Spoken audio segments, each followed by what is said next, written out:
Κύριε Σαντορινιέ, ήθελα να σας ρωτήσω το εξής.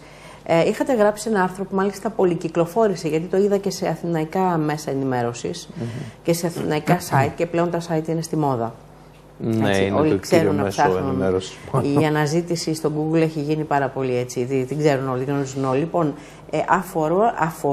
αφορά, γιατί είναι επίκαιρο το θέμα, το ΤΑΙΠΕΔ και αυτά τα οποία κάνει, τις πωλήσεις, τις αξιοποιήσεις έτσι σε εισαγωγικά, τις τέλος πάντων έχουν δώσει πάρα πολλά ονόματα στις δράσεις αυτές που έχουν γίνει και συνεχίζουν να γίνονται και πάνε να γίνουν. Υποτίθεται για να σώσουμε τη χώρα και να αποπληρώσουμε το χρέος. Ναι, κοιτάξτε να δείτε.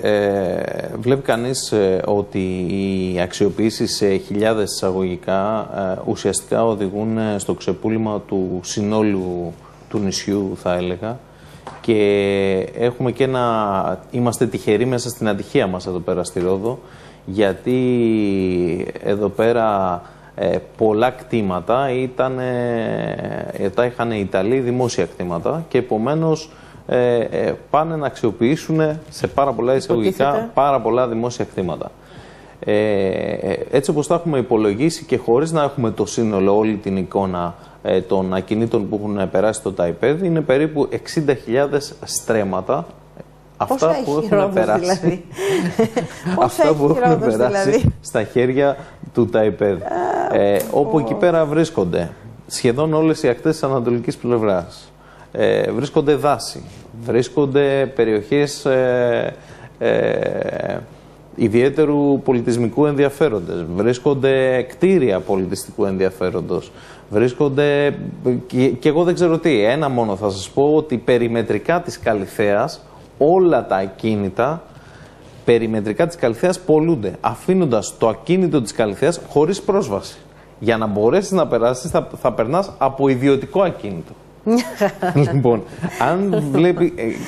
Και φυσικά ταυτόχρονα απολύεται το λιμάνι της Ακαντιάς, πωλείται το αεροδρόμιο που το Σεπτέμβριο θα έχουμε και δεσμευτικές προτάσεις, πωλούνται παραλίες, τα πάντα. Καταλαβαίνει κανείς ότι υπάρχει ένα γενικό ξεπούλημα. Και αν δούμε και με τα πρώτα δείγματα αυτό που συμβαίνει, και ακόμα και η τιμή είναι εξευθελιστική, αλλά δεν μένει κανένα στην τιμή.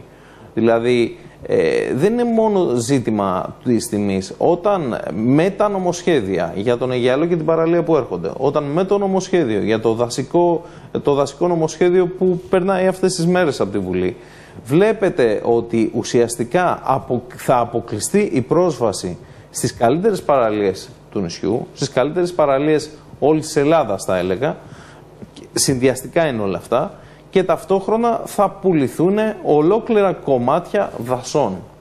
Πωλείται ο προφήτης Ηλίας. Αν μπορεί κάποιος να διανοηθεί τη Ρόδο με τον προφήτη Ηλία να μην έχει ελεύθερη πρόσβαση. Γιατί προφανώς κάποια κομμάτια, και όταν μιλάμε για 12.000 στρέμματα στον προφήτη Ηλία, καταλαβαίνετε ότι όλο το δάσος θα αποκτήσει ιδιωτικό χαρακτήρα.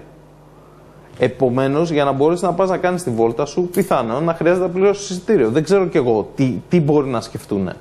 Αλλά όταν κάποιος πληρώνει λεφτά για να αγοράσει κάτι, είναι προφανές ότι θα προσπαθήσει να βγάλει το μέγιστο κέρδος. Διότι δεν είναι δημόσιο που ενδιαφέρεται για την κοινή ωφέλεια. Ο ιδιώτης, και απόλυτος λογικά, ενδιαφέρεται για το κέρδος. Ενδιαφέρεται για το κέρδος.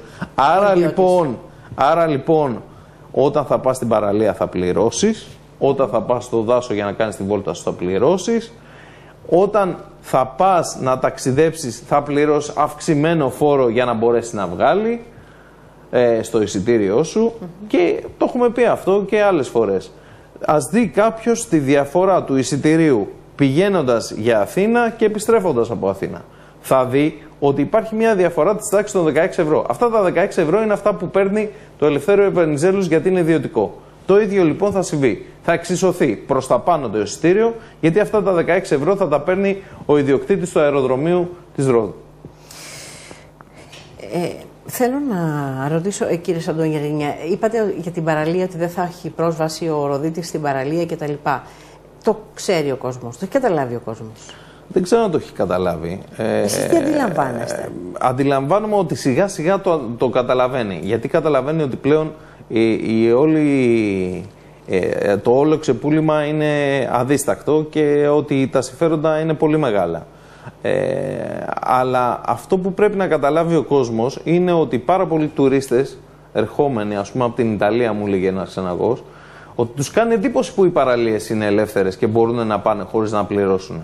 Άρα, αν καταλάβουμε πώς είναι το μοντέλο σε άλλες προηγμένες, σε εισαγωγικά χώρες, θα καταλάβουμε ότι σε πολύ λίγο χρονικό διάστημα δεν θα μπορούμε να πάμε σε καμία παραλία χωρίς να πληρώσουμε, χωρίς να δώσουμε λεφτά για αυτό που μας ανήκει. Αυτό είναι το φοβερό. Να πληρώνουμε για αυτό που μας ανήκει. Για αυτό που η φύση μας έχει δώσει απλόχερα, γι' αυτό είμαστε και το Σμαραγδένιο νησί. Και αν εμείς δεν μπορούμε να απολαύσουμε τη δική μας παραλία, από εκεί και πέρα τι, θα πάμε να δουλέψουμε για 300 ευρώ 12 ώρες στις επενδύσεις που θα γίνουν. Αυτό είναι που λέμε ανάπτυξη.